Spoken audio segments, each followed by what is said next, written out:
अच्छा, अब हम बात करते हैं सेल डेथ के बारे में। ठीक है, अब सेल डेथ के सबसे पहले में हम लोग बारे में बात करते हैं कि ये क्या होता है, कि इसमें प्रॉब्लम एक्चुअली क्या होती है, कि सेल डेथ क्यों होती है। क्योंकि सबसे पहले इसका है कि लॉस ऑफ न्यूक्लियस, के न्यूक्लियस जो है ना वो लॉस हो जाता है। ठीक है, उसकी वजह से जो अब जब न्यूक्लियस ही नहीं होता है, मेन पावर हाउस ही नहीं होगा, तो फिर बाकी काम क्या होगा। ठीक है, लॉस ऑफ न्यूक्लियस, और वो किस वजह से हो रहा होता है कि पेटनोसिस हो रही होती है, कैरियोरेसिस होती है, कार्डियोलाइसिस होती है।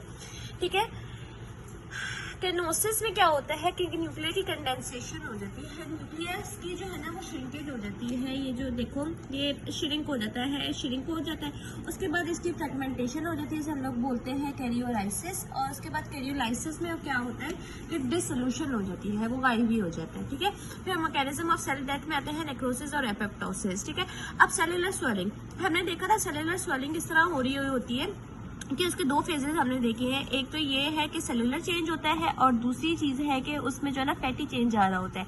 सेलुलर चेंज में हमारे पास क्या आ रहा होता है, अब ये देखो, ये सेल का साइज इंक्रीज होता है, वो टर्गर हो रहा था, पेलर हो रहा था, उसका ऑर्गन वेट इंक्रीज हो रहा होता था। ठीक है, और इसके साथ साथ जो है वो माइलिन फिगर्स भी हमें नजर आ रहे थे, ये सारा हुआ था। अब देखो ये सारा जो है ना ये रिवर्सिबल इंजरी का ही है। ये है कि देखो क्रोमैटिन की क्लम्पिंग हो रही है। ठीक है, रफ एंडोप्लाज्मिक रेडिकुलम और माइटोकॉन्ड्रिया दोनों स्वेल हो रहे हैं।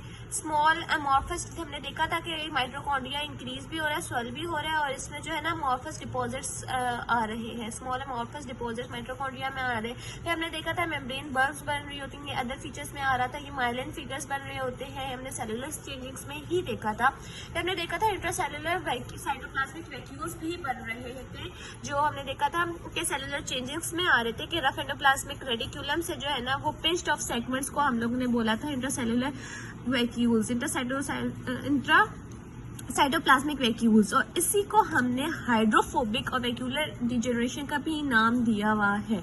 इसमें हमने detachment of ribosomes from ER भी देखी हुई है। ठीक है, ये देखो हाइड्रोफोबिक चेंज, ये है हाइड्रोफोबिक चेंज, और वैक्यूलर डिजेनरेशन इसमें आ रही है।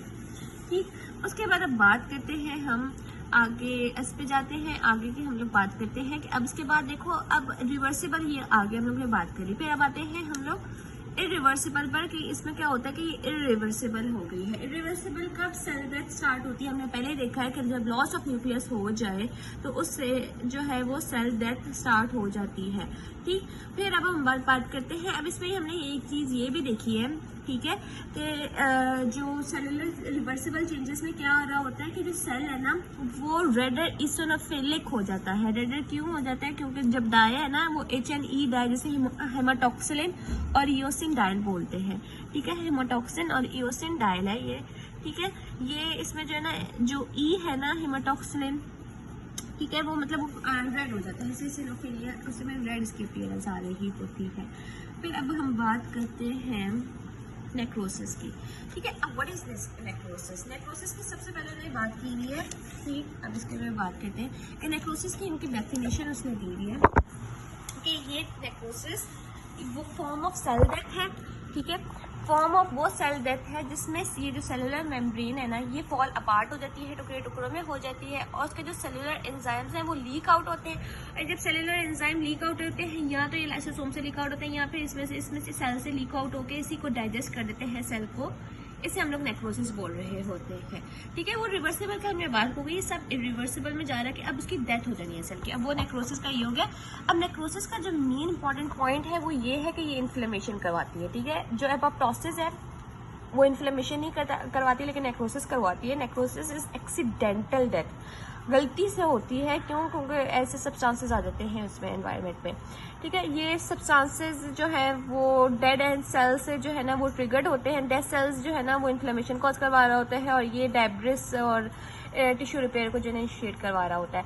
अब नेक्रोसिस में क्या होता है कि साइटोप्लाज्मिक में चेंज आता है, साइटोप्लाज्म में, और न्यूक्लियाई में चेंज आ रहा होता है। इंजर्ड सेल्स के साइटोप्लाज्म में और न्यूक्लियाई में दोनों में चेंज आ रहा होता है।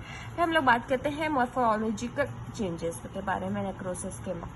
ठीक है, अब मॉर्फोलॉजिकल चेंजेस